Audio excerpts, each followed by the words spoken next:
नमस्कार दोस्तों, स्वागत है आपका मेरे YouTube चैनल हिंदी कथा कहानियाँ और हिंदी कथा साहित्य संचन में। मुंशी प्रेमचंद जी द्वारा रचित जिस कहानी को मैं आज आपके सामने लेकर आई हूँ उसका नाम है धिक्कार। ईरान और यूनान में घोर संग्राम हो रहा था। ईरानी दिन पर दिन बढ़ते जाते थे और यूनान के लिए संकट का सामना था। देश के सारे व्यवसाय बंद हो गए थे। हल की मुठिया पर हाथ रखने वाले किसान तलवार की मुठिया पकड़ने के लिए मजबूर हो गए थे। डंडी तौलने वाले भाले तोलते थे। सारा देश आत्मरक्षा के लिए तैयार हो गया था। फिर भी शत्रु के कदम दिन पर दिन आगे ही बढ़ते आते थे। जिस ईरान को यूनान कई बार कुचल चुका था, वही ईरान आज क्रोध के आवेग की भांति सिर पर चढ़ आता था। मर्द तो रण क्षेत्र में सिर कटा रहे थे और स्त्रियां दिन पर दिन की निराशाजनक खबरें सुनकर सूखी जाती थीं। क्यों कर लाज की रक्षा होगी? प्राण का भय न था, संपत्ति का भय न था, भय था मर्यादा का। विजेता गर्व से मतवाले होकर यूनानी ललनाओं को घूरेंगे, उनके कोमल अंगों का स्पर्श करेंगे, उनको कैद कर ले जाएंगे। उस विपत्ति की कल्पना से ही इन लोगों के रोए खड़े हो जाते थे।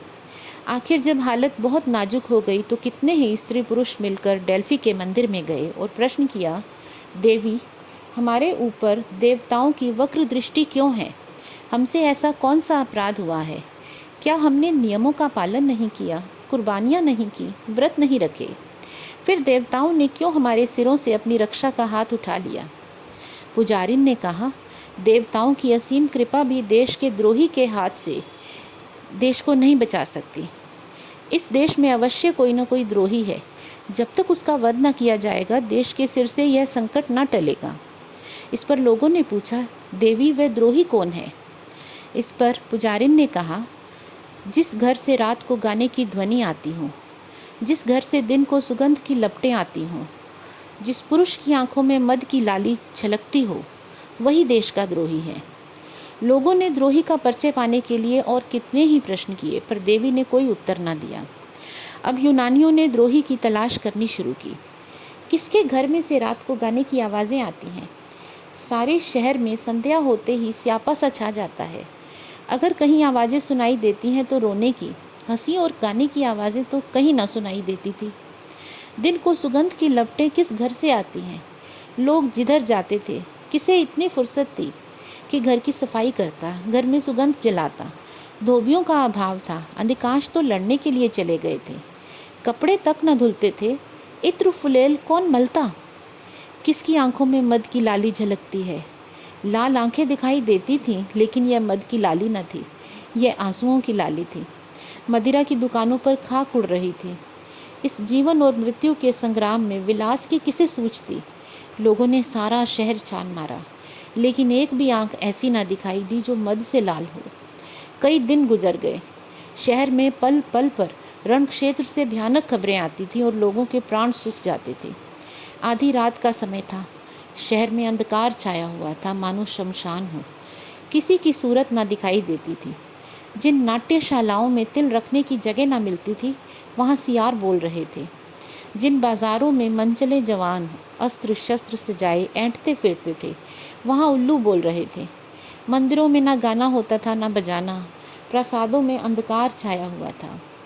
एक बूढ़ा यूनानी, जिसका इकलौता बेटा लड़ाई के मैदान में था, घर से निकला और ना जाने किन विचारों की तरंग में देवी के मंदिर की ओर चला।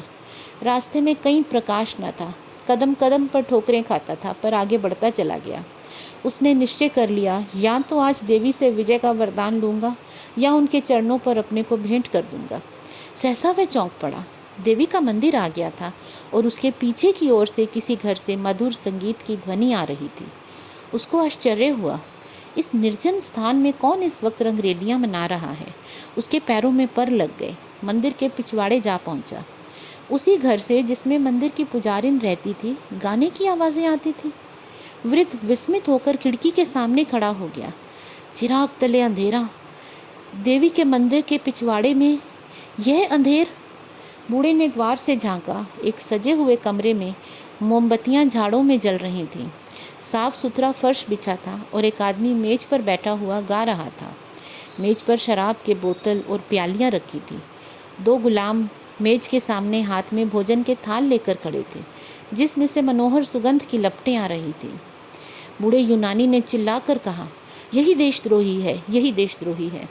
मंदिर की दीवारों ने दोहराया, द्रोही है। बगीचे की तरफ से आवाज़ आई, द्रोही है।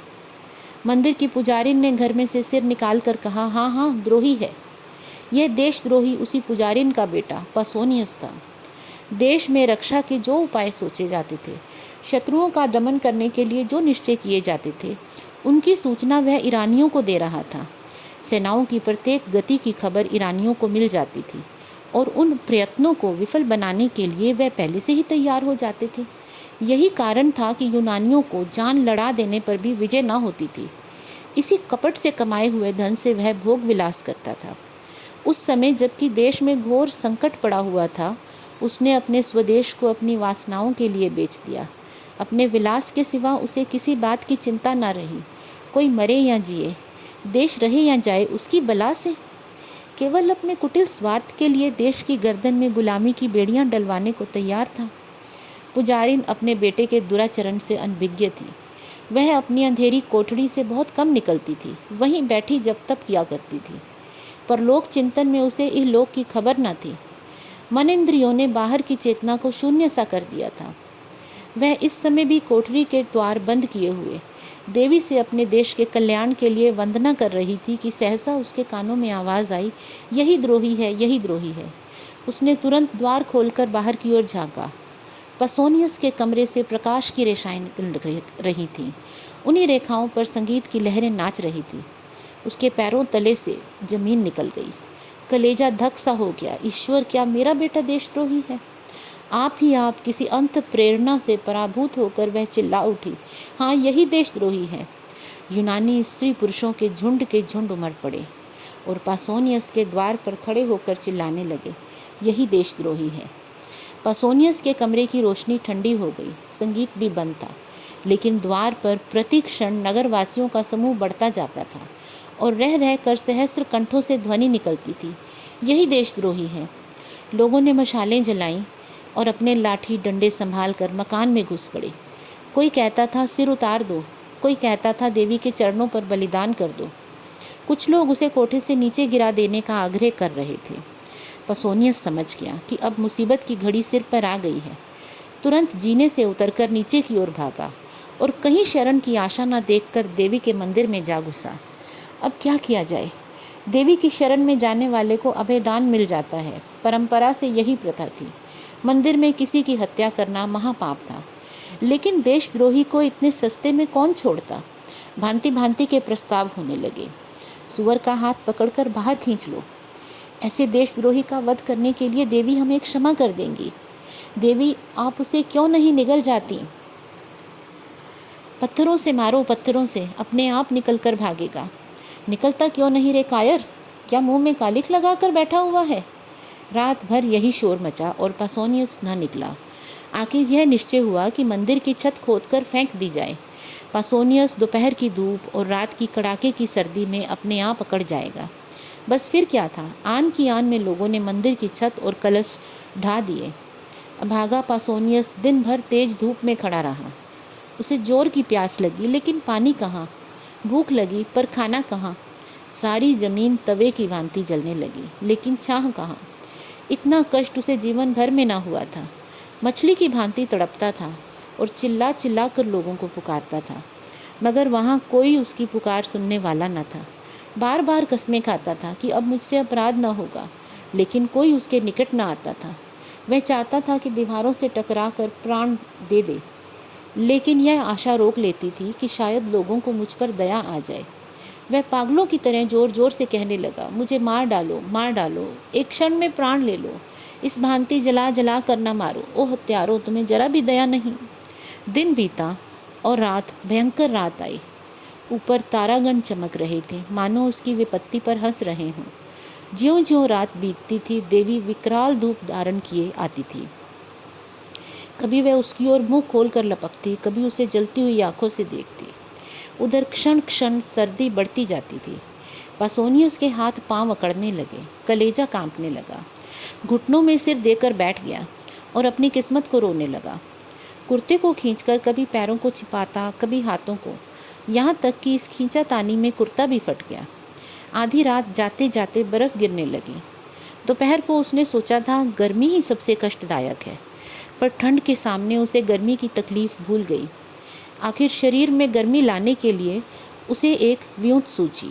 वह मंदिर में इधर उधर दौड़ने लगा, लेकिन विलासी जीव था, जरा देर में हाँफ कर गिर पड़ा। प्रातःकाल लोगों ने किवाड़ खोले तो पासोनियस को भूमि पर पड़े देखा। मालूम होता था उसका शरीर अकड़ गया है। बहुत चीखने चिल्लाने पर उसने आंखें खोली, पर जगह से ना हिल सका। कितनी दयनीय दशा थी, किंतु किसी को उस पर दया ना आई। यूनान में देशद्रोह सबसे बड़ा अपराध था और द्रोही के लिए कहीं क्षमा ना थी, कहीं दया ना थी। एक बोला, अभी मरा है? तो दूसरा बोला, द्रोहियों को मौत नहीं आती। तीसरे ने कहा, पड़ा रहने दो, मर जाएगा। चौथा बोला, मक्र किए हुए है। पर पांचवें ने कहा, अपने किए की सज़ा पा चुका है, अब उसे छोड़ देना चाहिए। सहसा पासोनियस उठ बैठा और उद्दंड भाव से बोला, कौन कहता है कि इसे छोड़ देना चाहिए? नहीं, मुझे मत छोड़ना, वरना पछताओगे। मैं स्वार्थी हूँ, विषय भोगी हूँ, मुझ पर भूल कर भी विश्वास न करना। मेरे कारण से तुम लोगों को क्या क्या कष्ट झेलने पड़े। इसे सोचकर मेरा जी चाहता है कि अपनी इंद्रियों को जलाकर भस्म कर दूं। मैं अगर 100 जन्म लेकर भी इस पाप का प्रायश्चित करूं तो भी उद्धार न होगा।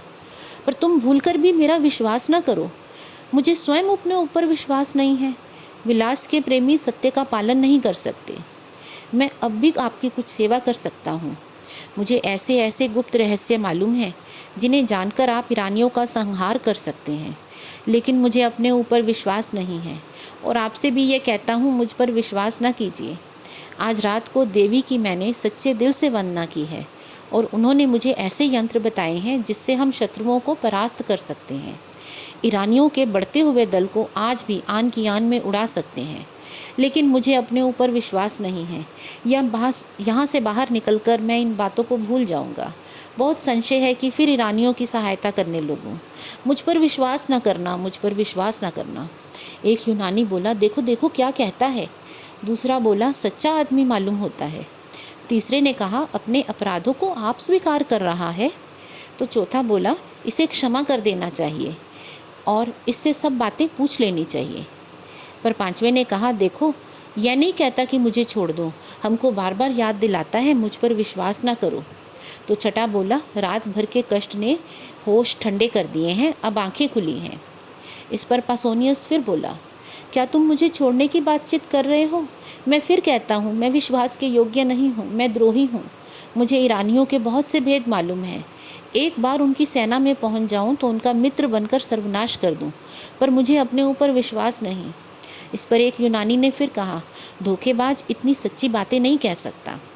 दूसरे ने कहा, पहले स्वार्थ में अंधा हो गया था, पर आंखें खुली हैं। तीसरा बोला, देशद्रोही से भी अपने मतलब की बातें मालूम कर लेने में कोई हानि नहीं। अगर वह अपने वचन पूरे करे तो हमें इसे छोड़ देना चाहिए। तो चौथा बोला, देवी की प्रेरणा से इसकी काया पलट हो गई है। पांचवा बोला, पापियों में भी आत्मा का प्रकाश रहता है और कष्ट पाकर जागृत हो जाता है। यह समझना कि जिसने एक बार पाप किया वह फिर कभी पुण्य नहीं कर सकता, मानव चरित्र के एक प्रधान तत्व का अपवाद करना है। छठा बोला, हम इसको यहाँ से गाते बजाते ले चलेंगे। जनसमूह को चकमा देना कितना आसान है। जनसत्तावाद का सबसे निर्मल अंग यही है। जनता तो नेक और बद की तमीज़ नहीं रखती, उस पर धूर्तों रंगे सियारों का जादू आसानी से चल जाता है।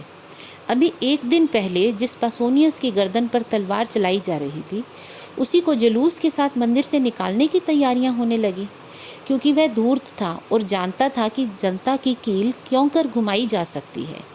एक स्त्री बोली, गाने बजाने वालों को बुला लाओ, पासोनियस शरीफ है। दूसरी बोली, हाँ हाँ, पहले चलकर उससे क्षमा मांगो, हमने उसके साथ ज़रूरत से ज़्यादा सख्ती की। पासोनियस बोला, आप लोगों ने पूछा होता तो मैं कल ही सारी बातें आपको बता देता, तब आपको मालूम होता कि मुझे मार डालना उचित था या जीता रखना। कई स्त्री पुरुष बोल उठे, हाय हाय, हमसे बड़ी भूल हुई, हमारे सच्चे पासोनियस। सहसा एक वृद्धा स्त्री किसी तरफ से दौड़ती हुई आई और मंदिर के सबसे ऊंचे जीने पर खड़ी होकर बोली, तुम लोगों को क्या हो गया है? यूनान के बेटे आज इतने ज्ञान शून्य हो गए हैं कि झूठे और सच्चे में विवेक नहीं कर सकते। तुम पासोनियस पर विश्वास करते हो? जिस पासोनियस ने सैकड़ों स्त्रियों और बालकों को अनाथ कर दिया, सैकड़ों घरों में कोई दिया जलाने वाला न छोड़ा, हमारे देवताओं का, हमारे पुरुषों का घोर अपमान किया। उसकी 2-4 चिकनी चुपड़ी बातों पर तुम इतने फूल उठे। याद रखो, अब की पासोनियस बाहर निकला तो फिर तुम्हारी कुशल नहीं। यूनान पर ईरान का राज्य होगा और यूनानी ललनाएं ईरानियों की कुदृष्टि का शिकार बनेगी। देवी की आज्ञा है कि पासोनियस फिर बाहर न निकलने पाए। अगर तुम्हें अपना देश प्यारा है, अपनी माताओं और बहनों की आबरू प्यारी है, तो मंदिर के द्वार को चिन दो, जिससे देशद्रोही को फिर बाहर निकलने का और तुम लोगों को बहकाने का मौका ना मिले। यह देखो, पहला पत्थर मैं अपने हाथों से रखती हूँ। लोगों ने विस्मित होकर देखा। वह मंदिर की पुजारिन और पासोनियस की माता थी। दम के दम में पत्थरों के ढेर लग गए और मंदिर का द्वार चुन दिया गया। पासोनियस भीतर दांत पीसता रह गया। वीर माता, तुम धन्य हो। ऐसी ही माता से देश का मुख उज्जवल होता है, जो देश हित के सामने मात्र स्नेह की धूल बराबर परवाह नहीं करती। उनके पुत्र देश के लिए होते हैं, देश पुत्र के लिए नहीं होता। इस कहानी की नायिका, जो कि मंदिर की पुजारिन थी, उसने अपना सर्वस्व बलिदान कर दिया और देश प्रेम के आगे, देश हित के आगे उसने अपने पुत्र को भी कुछ नहीं समझा। जो पुत्र देश को धोखा दे रहा है, जो देश की हार चाह रहा है और जिसने अपने देश को बेचकर दुश्मनों के साथ समझौता कर लिया, ऐसे पुत्र के लिए उस स्त्री के स्थान में, उस माता के मन में कोई स्थान नहीं था और यही उसने किया। धन्यवाद।